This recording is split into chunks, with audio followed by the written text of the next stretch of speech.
Salam sehat dan salam sejahtera bagi Bapak Ibu, Saudara-saudari, anggota Telkom Group yang mengikuti kegiatan ibadah Bin Roh Kris pada hari ini. Mari kita siapkan pikiran, hati, dan hidup kita untuk mendengar firman Tuhan. Tuhan Yesus, Engkau yang mengutus hamba-Mu, biarlah Engkau juga yang mengurapi hamba-Mu. Dan Engkau yang telah mengumpulkan umat-Mu dari berbagai tempat yang berbeda, Engkau yang memberi pencerahan atas pikiran mereka, melembutkan hati umat-Mu, agar firman Tuhan sungguh akan menyentuh, menjamah, melawat, mengubahkan hidup kami semakin selaras dengan kehendak dan rencana Tuhan. Dalam nama Yesus kami berdoa, bersyukur, dan menyambut firman Tuhan. Bapak Ibu, Saudara-saudari, mari kita buka Alkitab kita di dalam Injil Lukas pasal yang ke-9, ayat yang ke-49 sampai 56. Lukas pasal yang ke-9, ayat 49 sampai 56. Ayat 49 mulai, Yohanes berkata, "Guru, kami lihat seorang mengusir setan demi nama-Mu, lalu kami cegah orang itu, karena ia bukan pengikut kita." Yesus berkata kepadanya, "Jangan kamu cegah, sebab barang siapa tidak melawan kamu, ia ada di pihak kamu."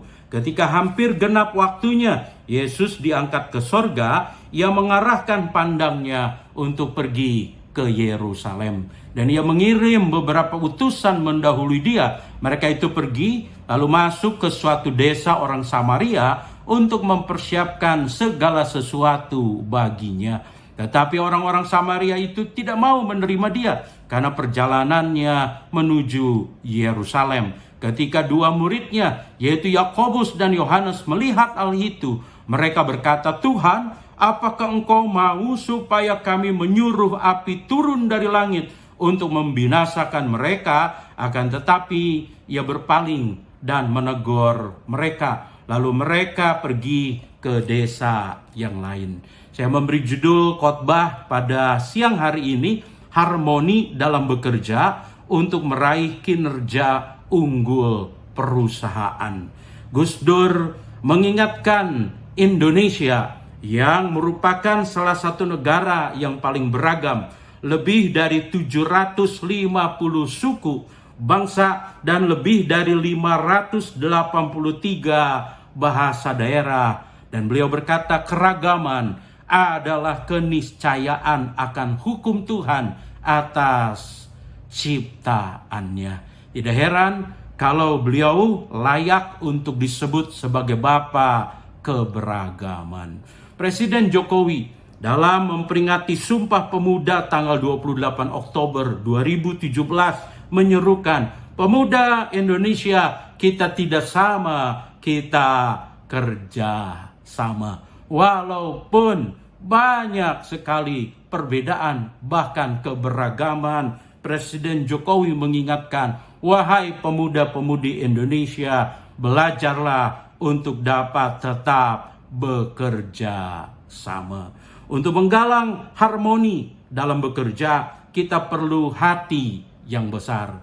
Di Telkom Group pasti juga ada banyak perbedaan, ada banyak keberagaman. Tapi kalau kita punya sikap hati yang besar, kita pasti dapat menggalang kerjasama yang baik, bahkan semakin baik. Bukan hanya orang-orang yang belum percaya, tapi orang yang sudah percaya pun kalau tidak waspada bisa punya sikap hati tapi sempit. Tapi kalau kita punya sikap hati yang seharusnya sesuai ajaran Tuhan Yesus besar, maka kontras sekali tentu hidupnya. Ada satu kontras, yaitu kompetisi versus kolaborasi. Kalau kita membaca kembali di ayat yang ke-49 di dalam Lukas pasal 9 ayat yang ke-49, Yohanes berkata, "Guru, kami lihat seorang mengusir setan demi namamu, lalu kami cegah orang itu karena ia bukan pengikut kita." Yohanes sudah jadi rasul, sudah jadi murid Tuhan Yesus, tapi hatinya masih sempit, punya kecenderungan untuk berkompetisi. Tetapi Tuhan Yesus mengajar Yohanes, dan tentu juga mengajar semua rasul yang lain dan segenap umat Tuhan untuk dapat mengembangkan hati yang besar agar punya kesukaan yang baru, yaitu suka berkolaborasi. Oleh karena itu, di ayat yang ke-50 Yesus berkata kepadanya, "Jangan kamu cegah, sebab barang siapa tidak melawan kamu, ia ada di pihak kamu." Seorang komentator Alkitab, yaitu William Berkeley, mengatakan keyakinan berlebihan bahwa hanya pendapat dan cara yang selaras dengan pemikiran pribadi saja yang benar telah mengakibatkan banyak sekali konflik, bahkan pertengkaran yang tidak perlu. Beliau mengingatkan kita, sesungguhnya Allah memiliki banyak cara untuk menyatakan kemuliaannya. Dia memiliki tangga rahasia sendiri untuk memasuki setiap hati manusia. Dia berkarya dalam cara yang sangat unik dalam kehidupan setiap orang. Tuhan tolong Yohanes, Tuhan tolong saya dan saudara-saudari agar menjadi murid, menjadi umat Tuhan, tapi yang punya hati yang besar, yang tidak memandang pihak lain yang berbeda pendapat atau cara kerjanya sebagai kompetitor yang harus dihentikan, melainkan kita dengan hati besar dapat menerima dan menghargai perbedaan, sehingga kita dapat membangun kolaborasi yang saling memperlengkapi, complementary collaboration dengan banyak pihak. Pemimpin perusahaan otomotif yang sangat berhasil, yaitu Henry Ford, juga mengingatkan kita kebersamaan itu seperti permulaan. Kemudian menjaga kebersamaan merupakan kemajuan dan bekerja bersama merupakan keberhasilan. Kalau karyawan dan pimpinan Telkom Group bisa menjalin kebersamaan, itu adalah permulaan. Kalau saudara dan sahabat dapat menjaga kebersamaan, itu merupakan kemajuan. Tapi kalau segenap karyawan dan pimpinan dapat bekerja sama, pasti ada keberhasilan. Pasti ada kinerja yang unggul dan semakin unggul. Kontras yang kedua adalah permusuhan versus persahabatan. Kalau kita membaca kembali di ayat yang ke-53, ayat yang ke-53 Lukas pasal 9, tetapi orang-orang Samaria itu tidak mau menerima dia karena perjalanannya menuju Yerusalem.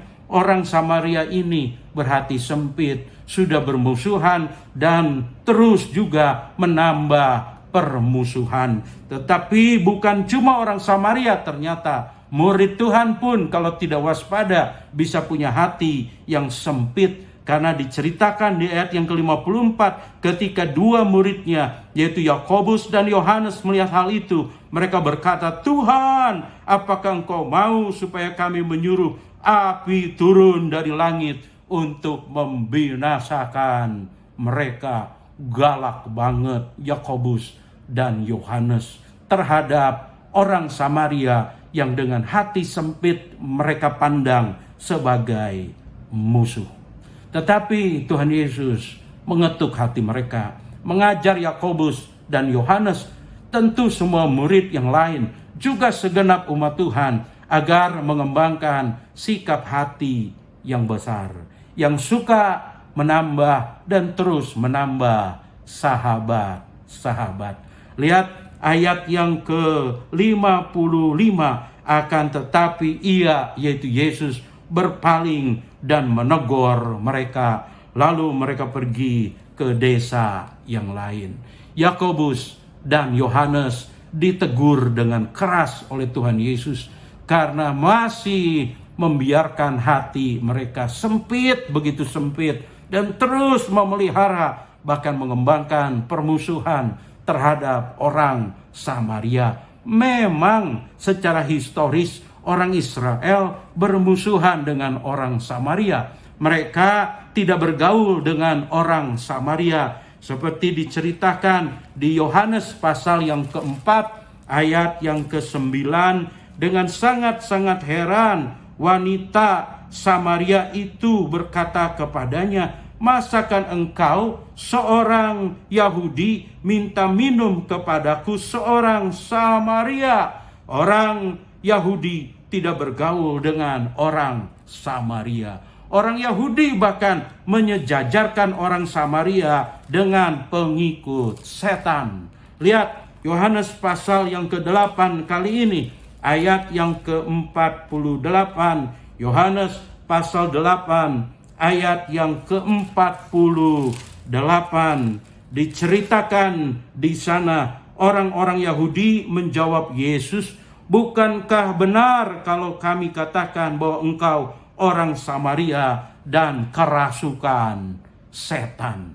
Tuhan Yesus terlalu dekat dengan orang Samaria sampai disebut-sebut oleh banyak orang Yahudi, "Kamu juga kemungkinan besar orang Samaria," bahkan juga disebut kerasukan setan.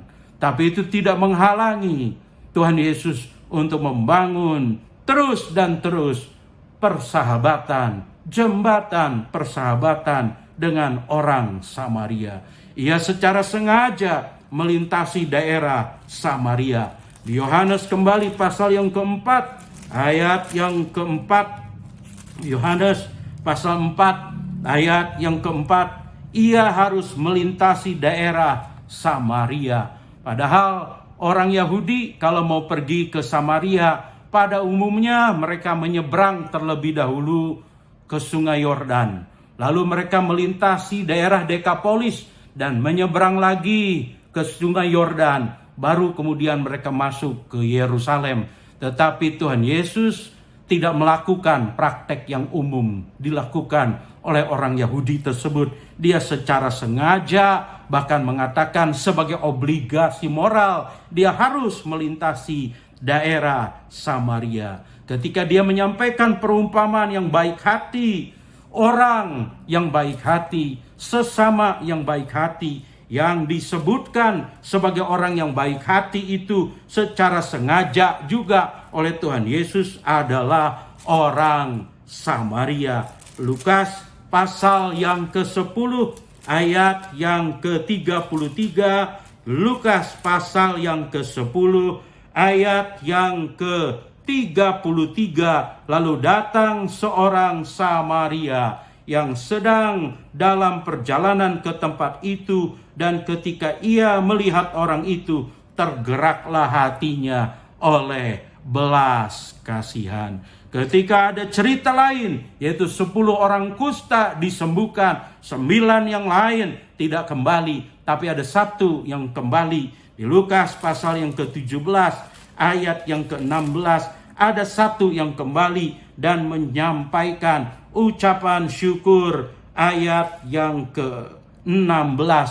Lalu tersungkur di depan kaki Yesus dan mengucap syukur kepadanya. Orang itu adalah seorang kembali Samaria. Teguh besar hati Yesus kepada orang Samaria, bukan dipandang sebagai musuh, tetapi dipandang sebagai sahabat. Dan itu yang juga diajarkannya kepada Yakobus, Yohanes, segenap murid-muridnya, dan segenap tentu umat Tuhan zaman sekarang. Kalau ada peribahasa yang mengatakan bagi orang yang berhati besar, 1 musuh sudah terlalu banyak, tapi 1000 sahabat itu masih kurang. Seorang presiden Amerika yang sangat berhasil, yaitu Abraham Lincoln, sering dikritik karena terlalu santun kepada lawan politik yang seharusnya, kata orang-orang di sekitarnya, seharusnya dihancurkan. Dia memberikan jawaban yang sangat bijak. Bukankah saya, kata Lincoln, mengurangi banyak musuh dengan menjadikan mereka sahabat-sahabatnya. Seandainya pun ada yang melakukan banyak kesalahan yang fatal, kita tidak seharusnya memandang mereka sebagai musuh, tetapi sebagai sahabat yang sedang tersesat untuk dibawa kembali ke jalan yang benar dengan kasih. Saat anggota, saat karyawan, saat pimpinan Telkom Group bekerja dan bekerja sama, tahun berganti tahun, pasti ada saat-saat tertentu orang-orang tertentu berkata salah, rekan-rekan kerja tertentu berbuat salah, bahkan kesalahan-kesalahan yang bisa jadi fatal, bisa jadi merugikan perusahaan, bisa jadi menyakitkan hati bagi beberapa rekan kerja yang lain. Tetapi saudara dan sahabat, jangan pandang mereka sebagai musuh, kata Lincoln, tapi pandang mereka sebagai sahabat, tapi sedang tersesat.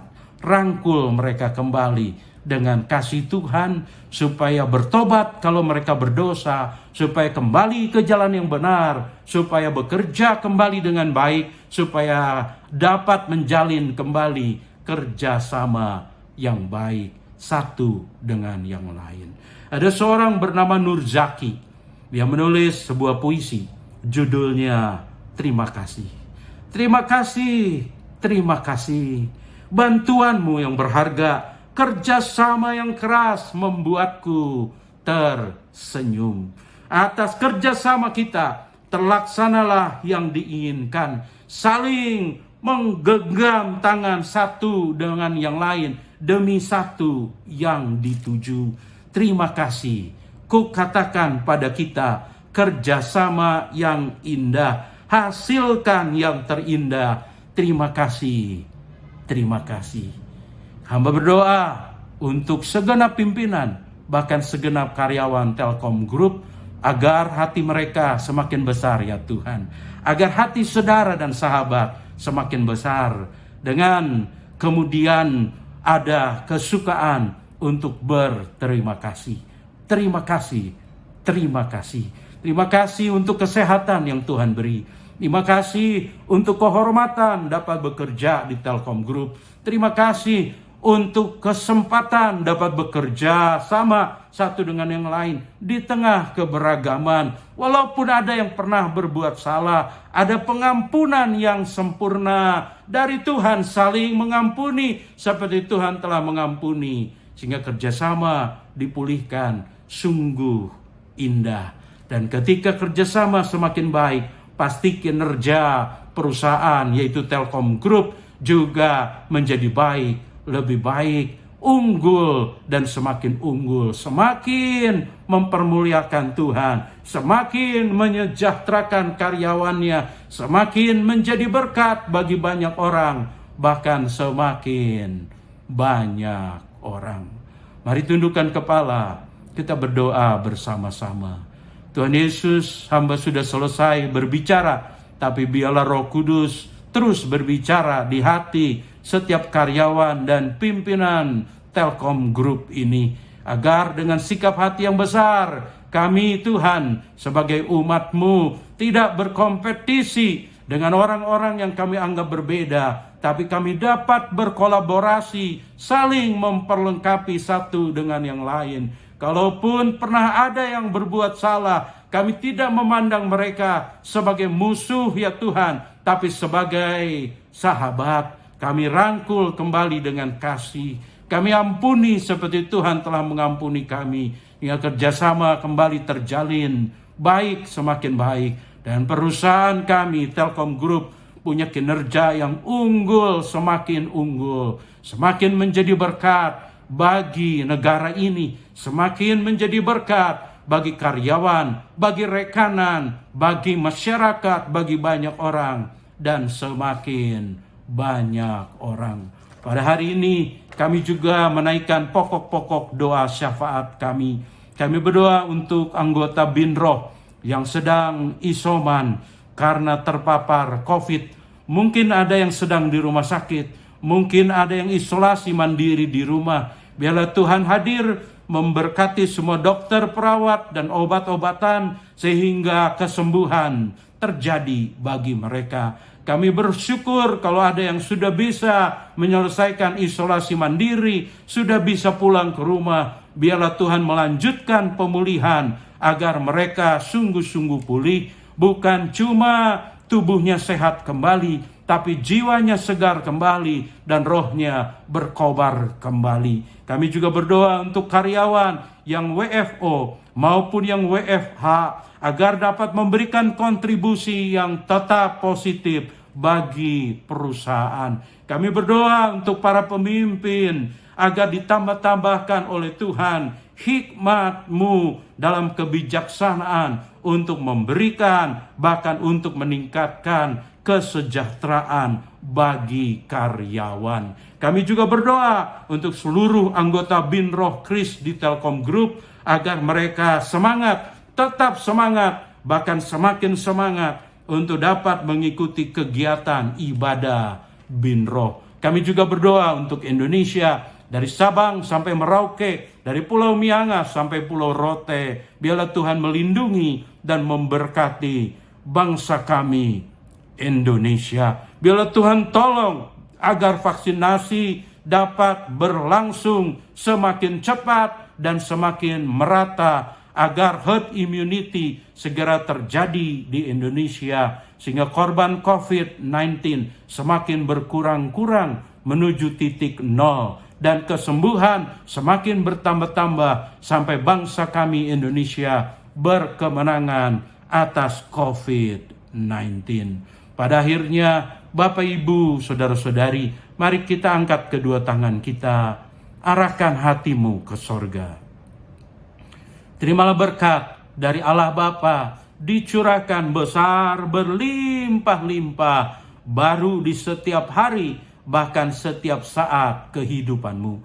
Terimalah kasih dari Kristus Tuhan yang tidak pernah lalai, tidak pernah gagal, tidak pernah melupakan, tidak pernah meninggalkan kita. Dia selalu ada setiap kali kita membutuhkannya. Terimalah hikmat, kuasa, dan pengurapan Roh Tuhan yang kudus, hingga kita semua dapat berkata bersama-sama, Immanuel, Immanuel. Bersama dengan Allah kita dapat hidup sebagai pemenang, bahkan lebih daripada pemenang, sekarang ini sampai Maranatha, Tuhan datang kembali. Dan semua yang percaya katakan bersama-sama, amin, amin, amin. Tuhan memberkati.